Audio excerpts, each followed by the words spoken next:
On va revenir sur l'actualité blockchain, crypto, je vais répondre à vos questions, si je suis capable de répondre, mais je vais surtout parler de ce qui s'est passé dans le monde de la crypto. J'aurais bien dit les 7 derniers jours, mais plutôt les 2 dernières semaines, parce que je n'ai pas fait de live dimanche dernier.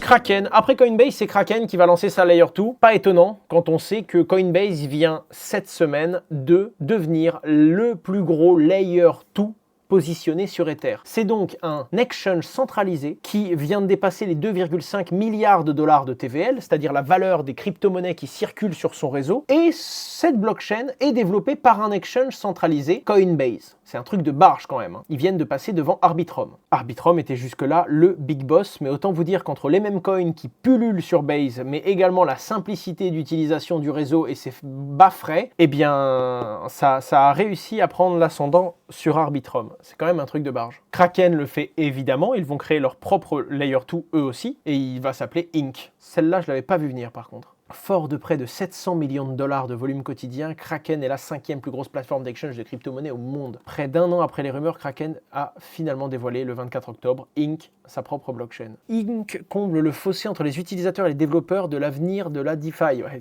c'est un peu ce que font tous, hein, globalement. En fait, je vois pas comment tu peux aujourd'hui lancer un Layer 2 et avoir une nouvelle narrative différenciante. En offrant un accès sécurisé et transparent, heureusement, parce que s'ils disent en offrant un accès dangereux et opaque et des expériences attrayantes et rationalisées qui ouvrent les possibilités de la création de la richesse de la DeFi. En fait, ça m'étonne pas trop parce que quand on dézoome, on se rend compte qu'une plateforme centralisée, c'est une plateforme qui, quand les utilisateurs deviennent suffisamment adeptes de la crypto-monnaie, quand les gens s'éduquent eux-mêmes, ils finissent par détenir eux-mêmes leur crypto dans leur portefeuille. Et donc, tu te retrouves à avoir des gens qui découvrent Kraken, qui achètent leur première crypto avec Kraken, qui finalement adorent la blockchain et commencent à s'éduquer eux-mêmes, et dès qu'ils comprennent vraiment comment ça marche, ils partent. Donc ça m'étonne pas que tu crées ton Layer 2, parce que ça te permet entre guillemets de garder un lien avec tes clients, et toujours de favoriser les utilisateurs de ta plateforme centralisée qui retirent sur ton Layer 2 à toi. Ce qui te permet entre guillemets de garder des clients, et le jour où tu as un client qui te dit écoute, je sais le faire on-chain, j'ai pas envie de passer par ta plateforme pour staker ou pour quoi que ce soit, eh bien tu leur proposes ça.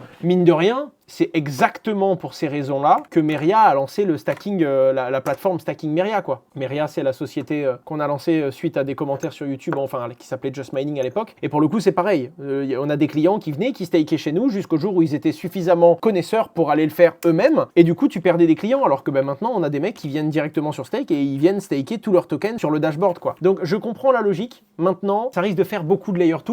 Et je pense que comme les Layer 1, vous avez bien vu, hein, c'est la guerre, hein, il y a 2-3 Layer 1 qui sont très utilisés, la plupart d'entre eux, ils sont en train de souffrir parce qu'il n'y a plus assez de flux sur leur chaîne. Je pense que pour les Layer 2, ce sera la même chose. Je ne sais pas ce que vous en pensez, mais ça va se casser la gueule de la même façon.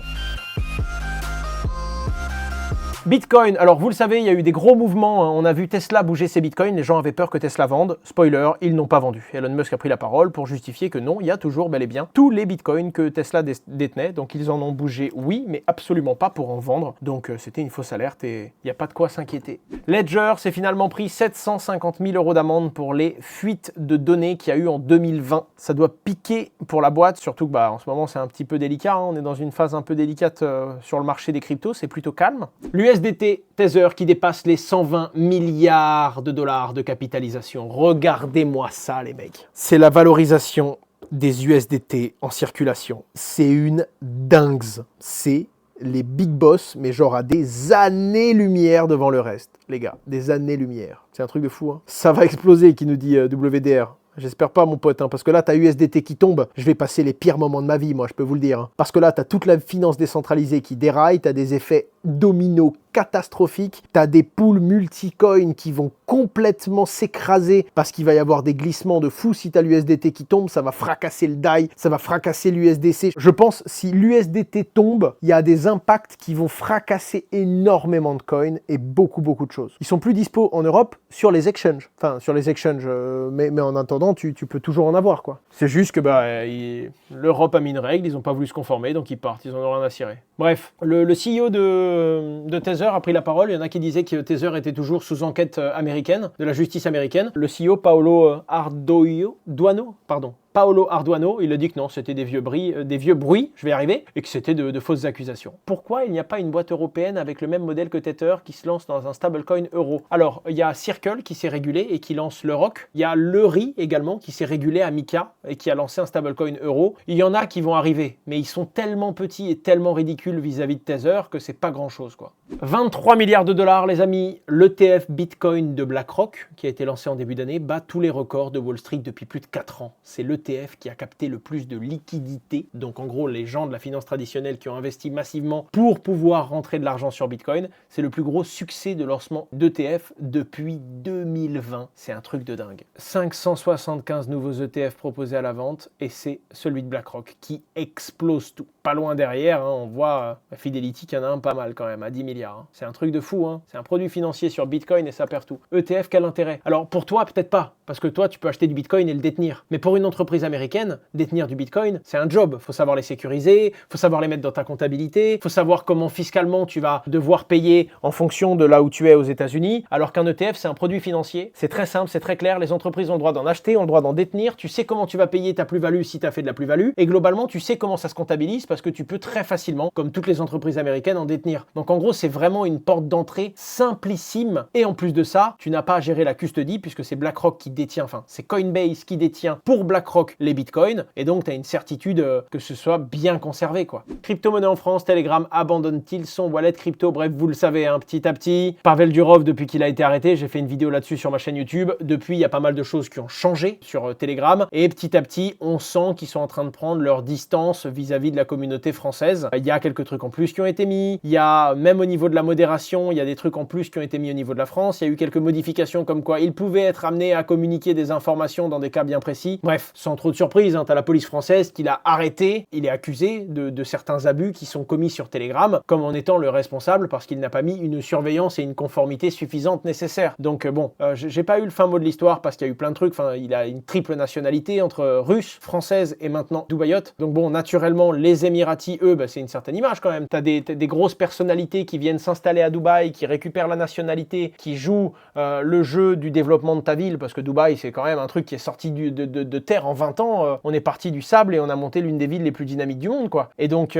quand tu vois ce qu'il arrive à un des gros visages qui est venu s'installer à Dubaï, je pense que les Émiratis ont dû prendre position et ils ont dû essayer de le soutenir, quoi. Alors, attends, il est bloqué en France jusqu'au procès. Beaucoup de choses vont encore arriver. Intéressant, très intéressant. Airdrop Crypto, la plateforme de trading hyper liquide, annonce son jeton Hype. Là, je vous en parle juste pourquoi. Soit vous connaissez pas, vous en avez rien à cirer, soit vous connaissez. Et attention, vous devez accepter les termes pour pouvoir recevoir votre airdrop. Donc, connectez-vous bien au site avec votre clé privée avec laquelle vous avez fait du trading dans le passé et signez les conditions générales pour les accepter, sinon vous risqueriez de ne pas en avoir. Très important. Kraken qui lance un service de restaking avec Eigenlayer. Alors ça, je suis un peu tombé sur le cul, je dois vous avouer que c'est un truc où on va avoir de la demande à un moment. Si le restaking permet de générer plus d'intérêt sur tes Ethers, t'as beaucoup de gens qui vont vouloir le faire. Aujourd'hui, je me sens pas à l'aise. Nous, on en avait parlé chez Meria, au comité produit. Je me souviens que c'est un truc qui était arrivé sur la table, étant donné qu'on est opérateur sur Symbiotic et également sur Eigenlayer. Mais pour l'instant, on se sent pas chaud à faire du restaking, puisqu'on doit éduquer également sur les risques. Donc ça arrivera peut-être un jour. Affaire à suivre. On verra bien de toute façon. Les amis, c'était juste pour vous reparler de l'ICO de Donald Trump qui visiblement est en train de flopper grave, d'accord? Ils ont même pas vendu 1 milliard de tokens sur les 20 milliards attendus, alors que les élections c'est dans une semaine. Et en plus de tout ça, concombre sur le gâteau, je sais que c'est cerise, hein, c'est une blague. Je crois que si vous êtes américain, vous n'avez pas le droit d'en acheter. Donc c'est le candidat aux élections présidentielles des États-Unis d'Amérique qui lance un token qui s'adresse principalement aux Asiatiques et aux Européens en leur disant « Achetez pour soutenir notre produit DeFi qui a pour but de soutenir uniquement le dollar américain », comme s'il était déjà pas méga over-représenté quand on voit que Tether, à eux seuls, ont 95% du marché des stablecoins. Enfin bref, rigolo. Je voulais vous montrer ça, c'est rigolo.